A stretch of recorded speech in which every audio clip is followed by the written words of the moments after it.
معرفی شرکت دوشنبه موتورز سمت اساسی کار این شرکت وارد کردن ماشین از کوریا به تاجیکستان است. بجز تجارت خودرو، شرکت به فرستادن مهاجران از تاجیکستان به کوریا مشغول خواهد بود.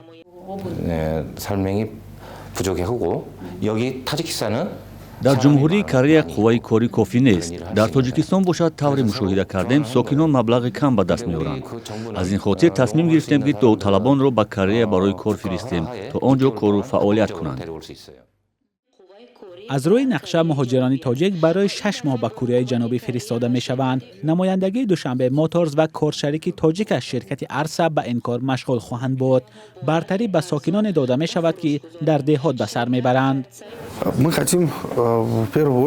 ما می‌خواهیم در نوبت اول آنهایی را انتخاب کنیم که در بخش کشاورزی تجربه دارند. برای آنکه شهرنامه ما کار در همین بخش را در بر میگیرد و در مدت کوتاه ما نمی‌توانیم شخصان را برای کار در بخش کشاورزی آماده کنیم. به این خاطر در نوبت اول آنهایی انتخاب می‌شوند که در دهات زندگی می‌کنند و کارفرمایان از آنها مصاحبه می‌گیرند. انتخاب کارگران از سوی کارفرما انجام می‌شود.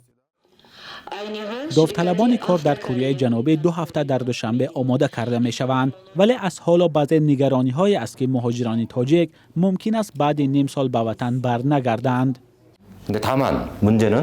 مشکل اساسی این است که شهروندان بعد سفر به کوریا و گذشتن 6 ماه به وطن برگشتن نمی‌خواهند.